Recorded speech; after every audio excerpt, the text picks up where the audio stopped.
Welcome back to the Man United stream. Hope you're doing well. We've got a jam-packed show for you today. Yes, Man United are in action in the Europa League on Thursday, which is tomorrow, and we've got lots to discuss because we know that Ruben Amorim has been hard at work with this team in training, trying to sort out the errors, trying to sort out the messes that these players keep on making. We're going to be discussing what he's actually been doing and what formation he's going to be turning to, and if he's going to be using a different personnel. Will he be bringing in new players and taking out the ones he used on the weekend? We're going to be discussing that and lots more in today's show, so make sure you stick around. Now, make sure you hit the like button on this video, and if you're not already a subscriber to the Man United stream channel, what are you waiting for? Hit that subscribe button so you can keep up to date with all the latest Manchester United news and more from one single daily dose. Okay, so the dust has settled. We've had lots and lots of reports about how Ruben Amorim has been looking after this Man United team, what he's been doing since that 1-1 draw against Ipswich. Now,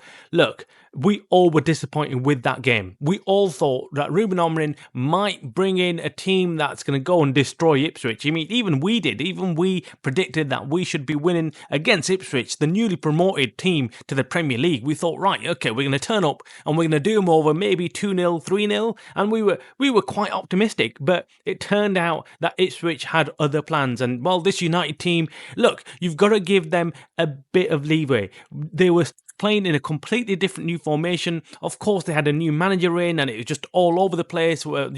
Imagine having a new manager in halfway through the season and everything's up in the air. So, of course, the players' heads are not in the right place. They're probably not focused on the game and the formation that they were playing. You could see some of the players were not comfortable in that formation. The players, to me, that looked the most uncomfortable on the weekend were Dalot, Rashford, and I'd say Diallo. Diallo was another one, even though he had a very, very good game. But that just tells you how good he's playing right now. I mean, he should be pushed further up. Amad Diallo I'm talking about here, not Dalot. Dalot had a very, very poor game to his standards. I think he's been playing really well recently, but he just needed to know what his job was, and I think he was caught in two minds, whether to go forward, whether to come back and defend. So he wasn't really doing either or. He just stood in the middle of the pitch, not doing anything.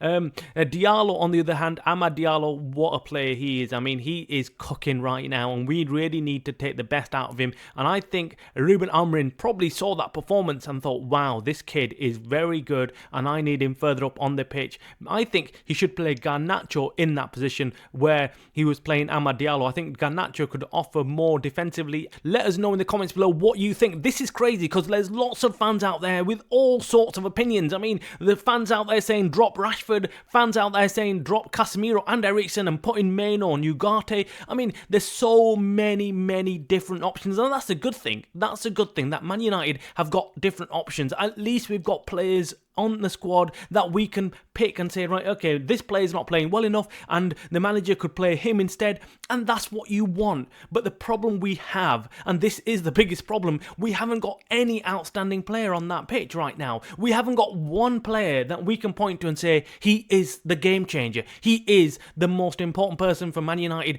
on that pitch, and that is the problem. We haven't got any personalities in this team. We haven't got any leaders, and that's a huge problem, and we need someone to stand up. I mean, you could look towards Bruno Fernandes and Casemiro as the leaders of the team, but they just simply do not carry the team. They don't actually play well enough to show the other players that, look, this is what you need to be reaching as standards for Man United, and that's the biggest problem. And then you've got long-termers like Marcus Rashford, who've been at the club for all their bloody lifetime, but they're not showing, they're not leading by example. They're just playing like they're just on a Sunday weekend league or something. Yeah, they don't really care. They just turn up, yeah, we play, but the most important thing is partying during the week. And look, I keep on pressing this home again and again, and it's not because I expect something miraculous from Marcus Rashford. It's just that I expect more from someone who is Manchester United born and bred. He knows what is expected of Man United players, and he should know better.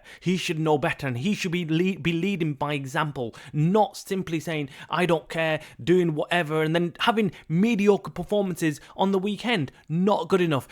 Now, this European game is going to be very interesting because Amorim's going to get an opportunity to play another team, maybe an alternate team to what he played on the weekend, to see what other players can offer him going forward. And then we might get to see a different team on the weekend in the Premier League. He might then make a hybrid of the two teams that he played. I think he needs to switch it up. I really do. I don't think Casemiro should be playing in the team. I don't think Eriksen should be playing in the team. And I definitely don't think Rashford should be playing, or at least leading the line. I think someone like Højlund would do a better job in the middle of the pitch as that target man up on the pitch. That's what I think. Let me know in the comments below what you think. How should Ruben Amorim set up? One thing I do like is the formation. I think the three at the back is brilliant. I think it's brilliant, and I think he should stick with it and not succumb to the pressure of the press or anybody else around the football club saying that, look, you might have to change the formation. One thing that we have heard from our sources is that he's been hard at work on the training ground with the players,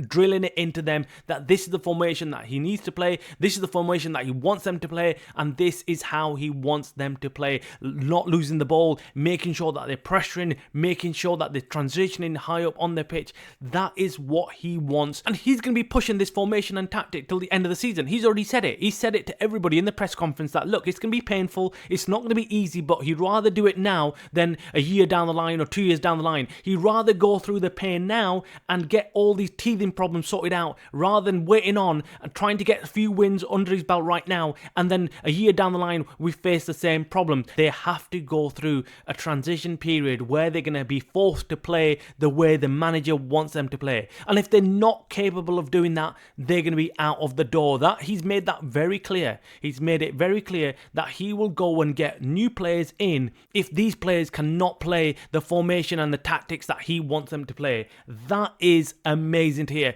Drop your comments below. Let us know what you think about Ruben Amorim and what he's going to be doing going forward. We'd love to hear from all Manchester United fans. Make sure you hit the like button on this video. You watching the Man United Stream channel by the fans for the fans.